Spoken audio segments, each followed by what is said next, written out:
दोस्तों, अभी तक हम लोगों ने पिछले वीडियो में स्मृतियों को देखा, ठीक है, महाकाव्य को देखा। अब यहाँ पर हम लोग एक नए टॉपिक को देखेंगे और उसका नाम है भारतीय दर्शन। देखिए, ये कई बार एग्जामों में क्वेश्चन यहाँ से बने हैं। अब हम उन्हीं विषय पर चर्चा करेंगे। तो जैसे मैंने कहा कि अब जो डिस्कशन होगा वो होगा भारतीय दर्शन में। देखिए, भारतीय दर्शन में यहाँ आपको बहुत छोटी सी बातें बताई जाएंगी, क्योंकि हम भारतीय दर्शन का डिस्कशन नहीं किया जा सकता, है ना। कुछ बातें आपको, जब आप भक्ति आंदोलन पढ़ेंगे उधर आपको दर्शन की बातें होंगी, लेकिन यहाँ पर सिर्फ कुछ महत्वपूर्ण कुछ दर्शनों के बारे में एग्जाम में पूछा गया है कई बार, तो उन्हीं दर्शनों को लेकर हम डिस्कशन करेंगे। ठीक है, तो देखिए, भारतीय दर्शन। देखिए, दर्शन के बारे में जब आपको उपनिषद बताया गया था, तब वहां मैंने आपको दर्शन के बारे में थोड़ा सा समझाया था, है ना। अब ये भी बताया था कि दर्शन का मतलब क्या होता है, देखना। ठीक है, और दर्शन का देखने का मतलब यह है अंतर्मन से देखना। ठीक है, कहां से देखना, अंतर्मन से देखना। जैसे एक दर्शन का मतलब और होगा, जब हम वेस्टर्न फिलोसफी की बात करेंगे तो वहां पर दर्शन का मतलब होता है ज्ञान से प्रेम। ठीक है, लेकिन जो इंडियन फिलोसफी है वहां पर उसके अर्थ क्या है, थोड़ा सा अलग रहते हैं। ठीक है, पर अभी हम बस इतना समझेंगे कि दर्शन का मतलब क्या है, देखना, अंतर्मन से देखना, यानी आपका दृष्टिकोण क्या है। दर्शन का मतलब दृष्टिकोण आप कैसा रख रहे हैं। ठीक है, तो ये सब बातें की गई थी, ये सब बातें दर्शन में होंगी, ये आपको फिर अच्छे से समझ में आएगा। अभी आप यहाँ जो एग्जाम के लिए इंपॉर्टेंट है, बस उनमें अपन अभी डिस्कस कर रहे हैं। ठीक है, तो यहाँ पर जो भारतीय दर्शन था उसको दो संप्रदायों में बांटा गया। कितने संप्रदाय में, दो संप्रदाय में। ठीक है, कैसे, देखिए, यहाँ पर भारतीय दर्शन को दो संप्रदाय में बांटा गया। एक हुआ आपका आस्तिक और दूसरा हुआ आपका नास्तिक। ये दो संप्रदाय में बांट दिए गए। क्लियर है। अब यहां पर जब भारतीय दर्शन को दो संप्रदायों में बांटा गया तो इनका आधार क्या रहा होगा, क्या बेस रहा होगा, किनको दो भागों में डिवाइड किया गया। तो यहां पर जो आधार बनाया गया, जैसे अगर किसी को आस्तिक बोला गया तो आस्तिक का मतलब यह था कि जो वेदों से आस्था रखते हैं, यानी आस्तिक का मतलब यह हुआ वेदों को मानने वाले। और यहां पर नास्तिक का मतलब क्या हुआ, नास्तिक का मतलब यह हुआ कि जो वेदों की प्रामाणिकता को नहीं मानते। यहां पर क्या हुआ, जो वेदों की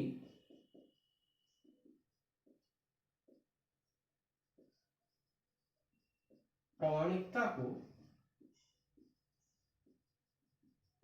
नहीं मानते, यानी जो वेदों की प्रामाणिकता को मानते हैं वो आस्तिक कहलाए, जो वेदों की प्रामाणिकता को नहीं मानते वो क्या कहलाए, नास्तिक कहलाए। लेकिन यहां पर यह मान्यता नहीं होगी कि जो ईश्वर पर आस्था रखता है वो आस्तिक होगा, जो ईश्वर पर आस्था नहीं रखता वो नास्तिक कहलाए। ये वाली मान्यता यहां पर लागू नहीं होगी। क्लियर है, ये ध्यान रखेंगे। जरूरी नहीं कि जो वेदों पर आस्था नहीं रखता तो वो ईश्वर है।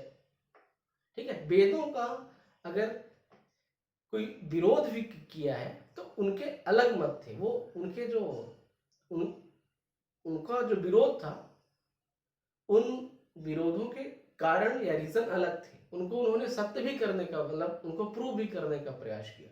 पर ये बात यहाँ पर ये कहना गलत होगी कि जो ईश्वर से प्रेम रखता है वो आस्तिक होगा, जो नहीं रखता वो नास्तिक होगा।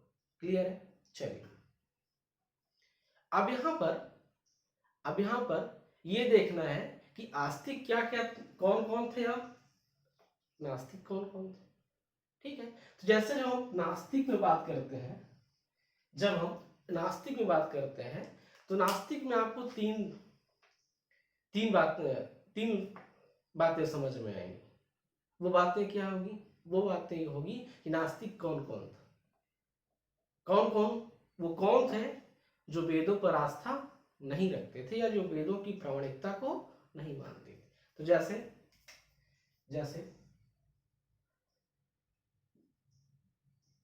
देखिए बौद्ध,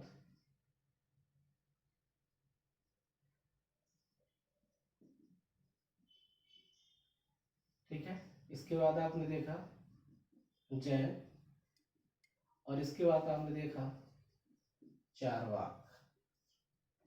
ये कैसे थे? नास्तिक थे, यानी वेदों की प्रामाणिकता को नहीं मानते थे। अब यहां पर देखेंगे आप, यहां पर कौन कौन आएंगे? यहां पर जैसे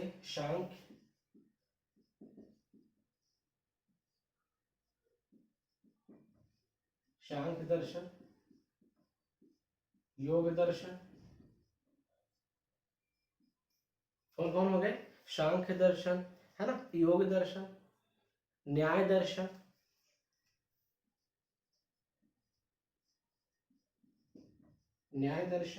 इसके बाद वैशेषिक दर्शन,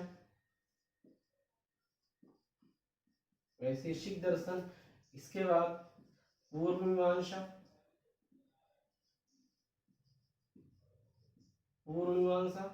इसके बाद उत्तरी मीमांसा, इसी को बोला जाता है वेदांत। इसी को क्या बोला जाता है? वेदांत। 1 2 3 4 5 6, ये क्या हो गए? 6 टाइप के दर्शन हो गए। और ये जो 6 दर्शन थे ये किसको मानते थे? वेद की प्रामाणिकता को। यानी कैसे थे? आस्तिक थे। और यही जो 6 दर्शन थे,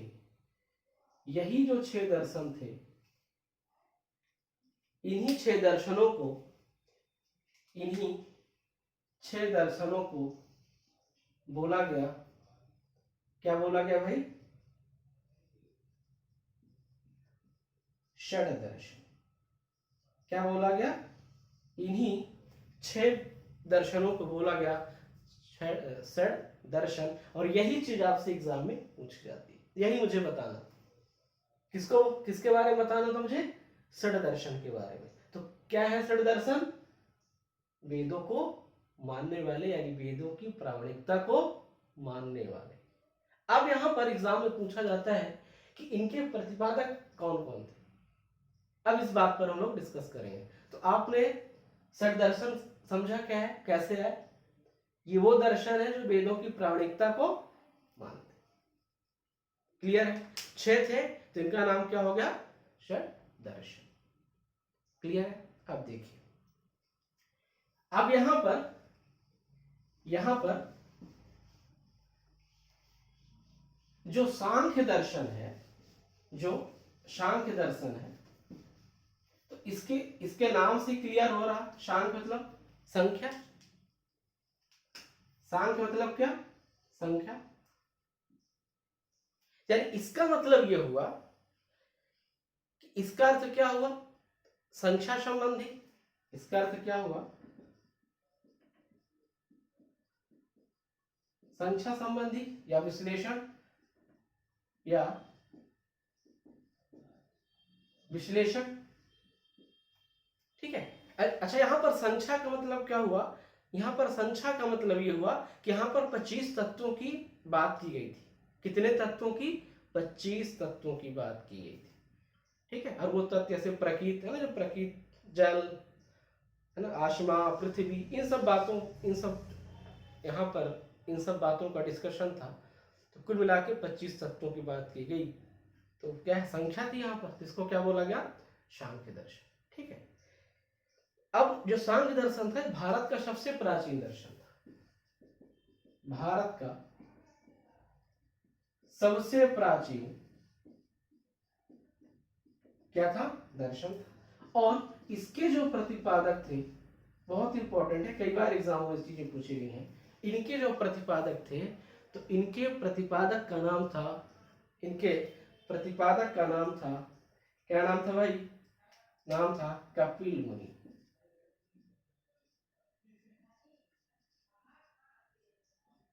ये आपको याद रखना है, मेनली आपको ये इंपॉर्टेंट, ठीक है, ये आप ध्यान रखेंगे, कौन था, कपिल मुनि थे। ठीक है, चलिए आगे देखते हैं। अगला दर्शन है, अगला दर्शन है योग दर्शन। अगला दर्शन कौन है भाई, योग दर्शन। अब योग दर्शन तो आप जानते हैं, योग दर्शन को आप जानते हैं। यहां पर क्या बातें हैं, यहां पर आत्मनियंत्रण और आत्मचिंतन की बात की गई। यहां पर क्या है, आत्मनियंत्रण एवं एवं आत्मचिंतन की बात। ठीक है, और इसके जो प्रतिपादक हैं, इसके जो प्रतिपादक हैं वो कौन है, आप अच्छे से जानते हैं। क्लियर है, पतंजलि। क्लियर है भाई यहां तक। चलिए अगले देखते हैं। अगला जो है वो है न्याय दर्शन। अगला क्या है, अगला है न्याय दर्शन।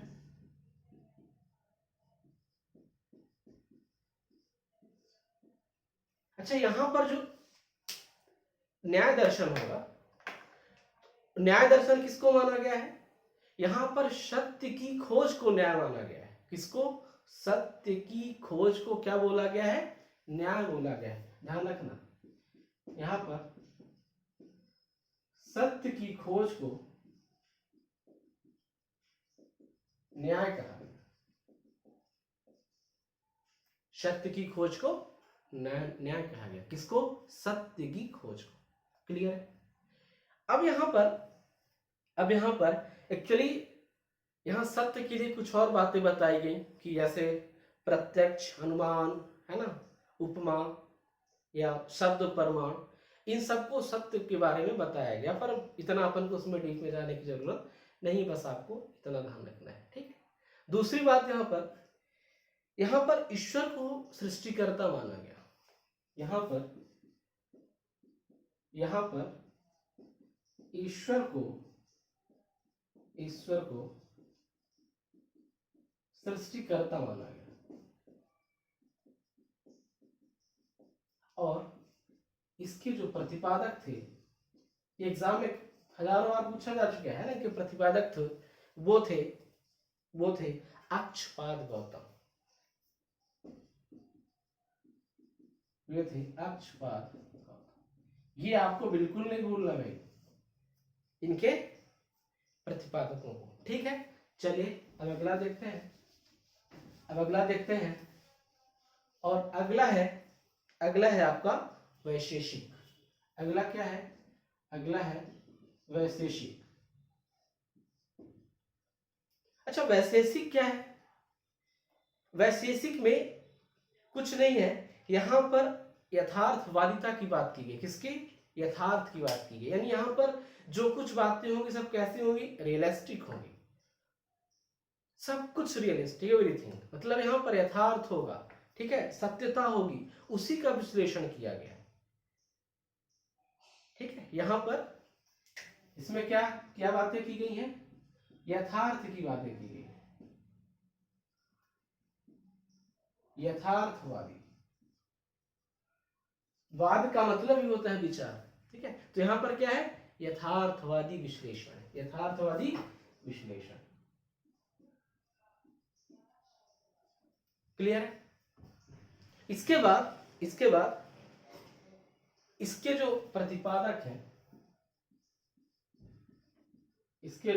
प्रतिपादक हैं, उनका नाम है उलूक कणाद। ये आपको विशेष ध्यान रखना है, कौन है, उलूक कणाद। ठीक है, अब इसके बाद जो अगला है वो है मीमांसा। क्या है? मीमांसा। अब देखते हैं यहां पर थोड़ा सा मीमांसा को। क्या है मीमांसा? देखिए, मीमांसा का मतलब होता है विचार, है ना, या जिज्ञासु, जो आपको बताया गया है। अब यहाँ पर क्या है? अब यहाँ पर क्या था कि आप जानते हैं कि जब उत्तर वैदिक काल का जो समय पढ़ते हैं तो उसके बाद पतन की स्थितियां आती हैं, है ना, और वहां पर जो अब समाज होता है, जो लोग होते हैं, तो वेदों की प्रामाणिकता पर प्रश्न उठाते हैं, है ना, वेदों की प्रामाणिकता को नहीं मानते। तो वहीं पर जब लोग वेदों की प्रामाणिकता पर प्रश्न चिन्ह उठाने लगे या ऐसा मानने लगे कि ये समाज को विघटित कर रहा है, समाज को पतन की ओर लेके जा रहे हैं, तो वहीं पर एक जो ऋषि थे जैमिनी, उन्होंने फिर से वेद की प्रामाणिकता को सत्य करने का प्रयास किया या उसकी प्रामाणिकता को पुनः स्थापित करने का प्रयास किया। ठीक है, किसने? जैमिनी ने। तो यहां पर जो जैमिनी थे वो वेदों को पुनः स्थापित, यानी वेदों की महत्वता को पुनः स्थापित करने का प्रयास किया, और उसी में यहां पर इस मीमांसा के दो भाग माने गए। इस मीमांसा के दो भाग कर दिए गए। एक जो भाग आपका था वो था पूर्व मीमांसा,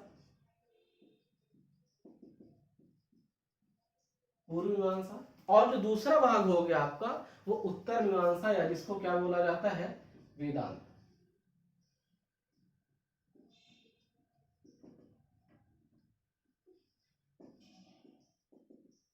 बात समझ में आ रही है?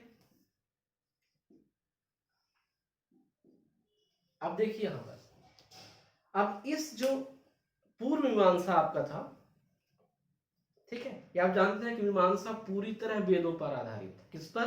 वेदों पर आधारित है। ठीक है, और इसका अर्थ क्या होता है? विचार करना या जिज्ञासा करना। ठीक है, अब यहीं पर जो पूर्व मीमांसा था, इसके जो प्रतिपादक है वो है जैमिनी। कौन है? जैमिनी। ठीक है, और ये पूर्णतः कैसा है? वेद आधारित है। पूर्णतः कैसा है? वैदिक आधारित है। ठीक है, कैसा है? इसका आधार क्या है? इसका जो आधार है वो क्या है? वेद, है ना, कर्मकांड, ये सब इसके आधार है। ठीक है, और इसी में क्या है? इसी में तर्क और समीक्षा की बात की गई। यानी अगर आप वेदों को नहीं मान रहे तो क्यों नहीं मान रहे, उसका रीजन क्या है, तो उसमें जो तर्क दिए गए उसके बारे में। यही जब हम उत्तर मीमांसा की बात करते हैं या जिसे वेदांत बोला गया, तो यहां पर केवल ब्रह्म को सत्य माना गया है। यहां पर केवल ब्रह्म को सत्य माना गया, सत्य माना गया। किसको? ब्रह्म को सत्य माना गया। और दूसरी बात इसके जो प्रतिपादक थे वो थे बादरायण। कौन थे? बादरायण। क्लियर है? तो ये हुआ आपका क्या? मीमांसा। ठीक है, अब देखना यहीं पर एक छोटा सा और टॉपिक है जिसे बोला गया पुराण। क्या बोला गया? पुराण। ठीक है, देखिए, अब जब हम पुराणों की बात करते हैं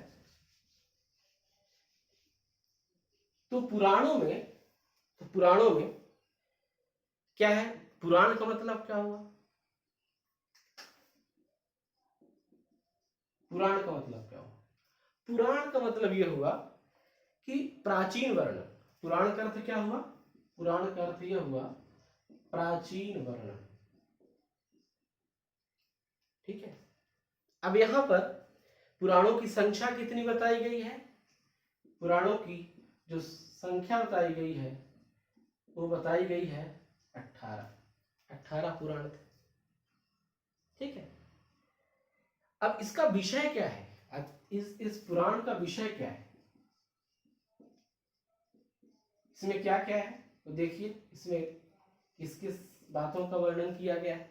जैसे जैसे इसमें सृष्टि के बारे में बताया गया है,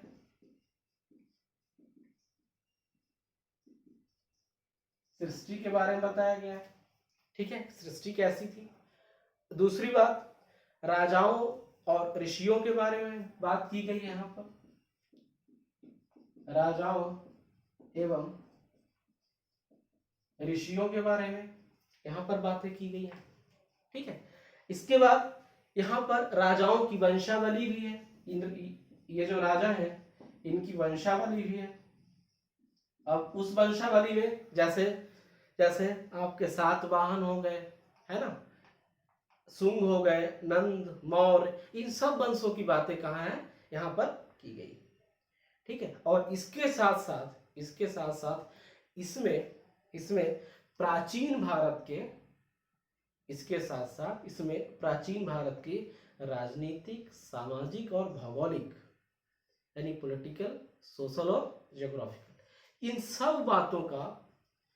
सब बातों का जो वर्णन है या जो इन बातों के महत्व के बारे में कहाँ बताया गया है, आपको पुराण में बताया गया है। अब 18 पुराण हैं, उनमें से हमको पुराणों को बारे में विशेष नहीं पढ़ना है। एक इसका जो सबसे महत्वपूर्ण पुराण है वो कहलाता है मत्स्य पुराण। कौन सा? मत्स्य पुराण। उसमें आपको ध्यान रखना है, और जो इसका मत्स्य पुराण है वो सर्वाधिक प्राचीन एवं कैसा है, प्रामाणिक। जो इसका मत्स्य पुराण है वो कैसा है, सर्वाधिक प्रामाणिक और, ठीक है। तो इस तरह से आपका ये टॉपिक खत्म होता है। ठीक है, और अब जो अगला टॉपिक होगा जिसमें ऋग्वैदिक काल की जो सामाजिक व्यवस्था या उनकी जो धर्म की व्यवस्थाएं देखेंगे, ये अगले वीडियो पे हो रहा। आज के लिए इतना ही, थैंक यू।